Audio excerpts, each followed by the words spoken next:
Aujourd'hui, nous sommes là en atelier pour la mise en place d'un système d'information économique territorial. J'avoue que pour les conseils départementaux et même les collectivités territoriales de manière générale, c'est un instrument indispensable dans le développement. Nous avons aujourd'hui la maîtrise de tous les aspects politiques de la décentralisation. Mais faute de savoir aujourd'hui que nous ne maîtrisons pas l'économie.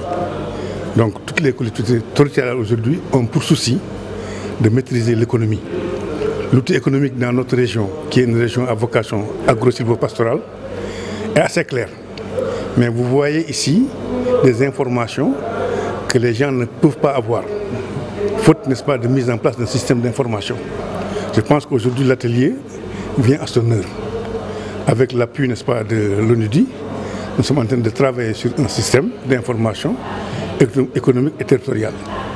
Et ça, c'est pour l'ensemble des régions de la Casamance naturelle, qui est aujourd'hui, n'est-ce pas, une région test, n'est-ce pas, pour, n'est-ce pas, le pôle Casamance. Donc le conseil départemental de Vélingara, ici présent, se réjouit de la tenue de cet atelier. Il faut dire qu'auparavant, il y a eu la mise en place des bureaux d'animation économique qui ont été aussi accompagnés par l'ONUDI et la coopération allemande. Aujourd'hui, nous sommes là pour finaliser le système d'information économique et territorial. Donc c'est en rapport avec surtout l'Observatoire national de la décentralisation et du développement local, qui est aujourd'hui basé au niveau de l'ADEL. Donc nous sommes là en tant que collectivité territoriale et nous nous en réjouissons des travaux, puisque aujourd'hui, à la sortie de cet atelier, nous aurons des instruments indispensables et nécessaires pour le contrôle de l'outil économique. Nous allons accompagner les opérateurs économiques de notre territoire. Nous allons aussi identifier, en tout cas, tout ce qui est aujourd'hui matière économique au niveau de la région. Donc voilà aujourd'hui le but de la rencontre. La particularité, c'est que le gouvernement allemand a décidé à un moment donné de mettre en place une initiative pour la formation et l'emploi. Une initiative qu'ils ont prise, votée par le gouvernement et comment dirais-je, l'Assemblée, pour dire qu'ils vont venir soutenir un certain nombre de pays pour aider à la création d'emplois. Donc le Sénégal et l'Éthiopie ont été choisis, et ça c'est beaucoup d'honneur pour nous, donc pour pouvoir développer ce programme. Et au Sénégal, on a décidé de travailler sur les 3 régions de la Casamance. Pourquoi?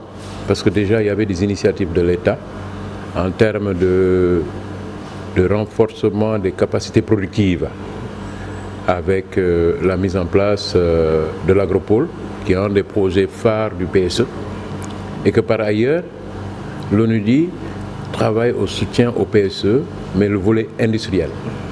Alors, qui dit agropole, dit des industries qui vont s'investir dans le domaine agro-industriel.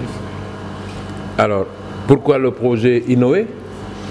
C'est de donner l'opportunité aux acteurs aujourd'hui de la Casamance de montrer ce qu'ils sont capables de faire pour s'arrimer à cet agropole-là. Parce que ce qu'il faut noter, toutes les activités de transformation agroalimentaire se font depuis des années, depuis des millénaires ici en Casamance, que ce soit dans le Kolda, dans le Sédhiou ou bien à Ziguinchor. Les populations ont l'habitude de transformer les produits de base. Alors, mais chacun le fait à sa façon. Il n'y a pas une seule manière de faire, et on a des produits différenciés. Et donc, là où ils ont le mérite, c'est de pouvoir le transformer. Mais c'est un marché de proximité. Parce que si tu fais ton jus de mad, bon, c'est les gens qui te connaissent qui vont venir acheter chez toi. Mais ton jus de mad ne peut pas voyager. Et donc, le projet envisage effectivement d'accompagner ces acteurs-là, de les mettre à niveau pour que leurs produits soient des produits qui peuvent s'exporter, des produits qui peuvent être vendus à Dakar et dans les grandes surfaces. C'est un travail important et nous pensons qu'on est capable et on a les moyens. Si tous ensemble, on se donne la main, on doit pouvoir y arriver. Alors, l'événement qui nous réunit ici, c'est l'idée de mettre en place un système d'information économique. Mais qui dit création d'emplois, qui dit développement d'activités entrepreneuriales, ça repose sur la maîtrise de l'information. Si tu dois produire quelque chose, il faut savoir est-ce que la matière première existe. Parce que si tu ne l'as pas, tu ne peux pas comme ça, à tue-tête, te lancer dans la production ou dans la transformation de MAD, alors que là où tu es, il n'y a pas de MAD. Ou bien il n'y a pas une quantité suffisante pour. L'idée, c'est de mettre en place ce système d'information avec l'appui de l'ensemble des acteurs, les services techniques, pour pouvoir, et les acteurs privés d'ailleurs, pour pouvoir cerner cette information économique que nous comptons mettre en place sur une plateforme informatique qui permet à chaque opérateur de pouvoir accéder effectivement à l'information, qui te permet de prendre une décision.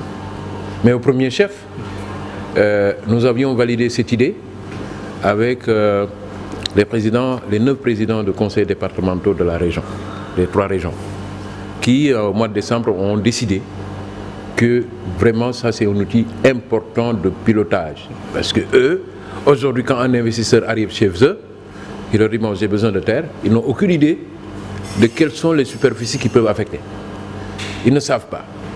Et aujourd'hui, un investisseur qui arrive, qui dit oui, je dois recruter, ils ne savent pas quels sont les jeunes qui sont là, qui sont diplômés et capables de travailler.